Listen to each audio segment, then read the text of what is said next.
What is going on, Roland Empire here, guys, to give you a video. I figured today's topic, I wanted to talk about a movie that, you can say came out streaming, really didn't come out in theaters, although it would have been cool. But it came out on YouTube. It's called It's Me, Billy. You guys might be aware, you might not be aware. Let me catch you up a bit. It's a Black Christmas fan film, a sequel in that sense, and all that. And it was created by YouTube. He had a way to kind of see himself, personality or something. Dave McCrae, his friend Bruce Dale, their director of photography Greg Bennett, and a whole crew that he has mentioned that from the grips and the catering, everybody that has helped with the movie. It's a short film. It's a short film, like he says, in the nature of that being a genre, but it's a movie. It definitely is, especially when you saw the trailers and then you saw like just seeing the movie itself. Once you see the movie and all that, it's just that kind of thing. It follows up.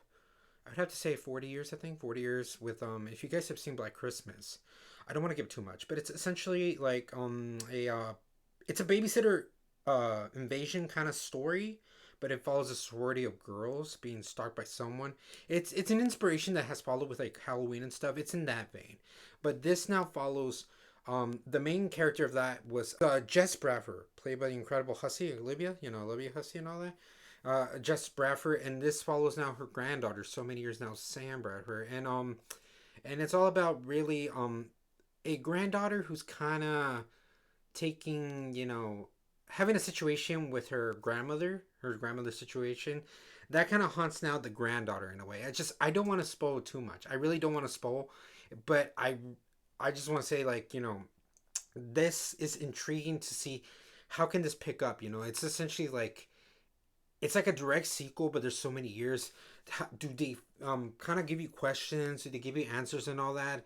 And I really want to say this movie was really good. Okay, Dave McCrae is someone that I watch from time to time. I definitely he's a good guy in the sense of like how he doesn't do movie reviews for the sake of it. He honestly talks passionately. He does the whole mood and atmosphere. I find that humorous. I like that. I get a good kick, mood and atmosphere, and it makes sense. It's honestly awesome. Okay, it's something that like I like to take for me being an inspiring cinematographer. I think from an inspiring cinematographer, I think it's that kind of motivation. It's that motivation all. And he's very honest, and he wanted to tackle something. And I get it. Like everybody wants to do their own passion. I'm a person that has done short films too and all that. Short films for, school things and just hanging out with friends. So it's nice to see him kind of want to tackle something, even though also he would have done like a Michael Myers, but he's like, that's kind of saturated. So, Black Christmas is maybe the option that gave him and all that. And I think he did a good job. I don't want to be as biased as I can. I would say, there were things like throughout the whole movie I kept wondering, no, they went with this. But then after that, I was like, I see what you did there. I had honest reactions like that. But as a movie itself, I liked it. Good job. Once you see like how it picks up to the way it wraps up, you're like, whoa. Like, it really truly is one thing when you see the trailer. But the movie itself, just good job with the DP just making it seem very cold, warmth when you can, especially with the characters, with Sam and her friends. Lovely. I'm glad to give them enough time to develop that. Any kind of situation that we're in, I was like, no, don't you dare, and all that. It worked, especially good actresses. I think good actresses. They just deserve some kind of applause, and just Dave and Bruce with their DP, just kind of capturing that tone. Good job. There were certain shots that I thought, whoa, that was a nice look. Whoa, that really stood up, like certain things, certain homages, certain new things too. I was very curious to see if it was like gonna be beat for beat a repetition, but I doubt it. This is just me being honest. I knew they were gonna bring in some new creativity, which they did, and I like that there was a fair balance of both. They did little callbacks too, and then just I'm trying not to spoil. I don't want to spoil, but then when you see certain situations kind of pop up, you're like, oh, wait a minute, what's going to go on? What's going to go on?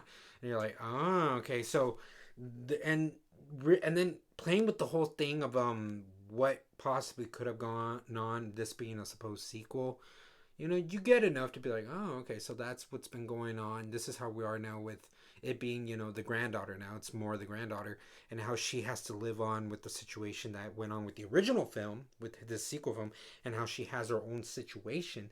I find that fascinating. Okay, some things maybe linger a bit, but honestly, it's not that bad. I've seen his kind of other movies, like it's the because there's different Halloween movies he's done. The night he came back, I think it's the 45-minute project, and that lingered a bit on some camera shots. I thought with its movie, especially it being a production that's just whoa. I thought he did a good job, kind of continue on. Like everybody, fair is fair. You release something, it's fine to get constructive criticism, and you want to do better. And I thought he was really good on that. And just certain tensions that caught on, and really nice visuals that you're like, wow, this really kind of added in a certain way the lore. It makes it a really fun time that I think you should watch both movies simultaneously. Like honestly, it's that good. I think, to watch it both simultaneously, and it really fits. Certain things. Now it kind of feels like you should have a middle chapter, but they do enough to give you. It's that good. It just, I can't help to be like, it was really good. You just, the little moments, and then when you think everything is safe and all that. That's just my kind of way I viewed it. This is the way I interpreted the movie. I viewed it in that kind of way. It was a fun little game. It was a fun little game when everything got so intense and when everything was so lighthearted. It really took its time with just marinating the film. Like the film was really good at just marinating the whole like case, and so to speak. But let me know, guys, what you thought of this movie if you stumble upon it. It's Dave's movie. Dave is the guy that helmed it, so you guys clearly will tell him. But you can tell me too if you didn't like it or if you did enjoy it, guys. I like to kind of just think, because we just it's nice when you can be mindful. When you can be mindful and just kind of can have ideas and thoughts, you're like, oh, you're right. Or, oh, you're right. Who knows, okay? Because you could be like, oh, you're right. Oh, you're right. That's what could happen from a nice debate and all. I enjoyed it. I definitely enjoyed it. Nice mood. I like the characters. The characters were just so relatable, just to put it in those words. Just to put it in those words to kind of, just make sense and just get to the point and all. So, all of this in the comments below. And as always, roll an empire, laugh, smile, repeat.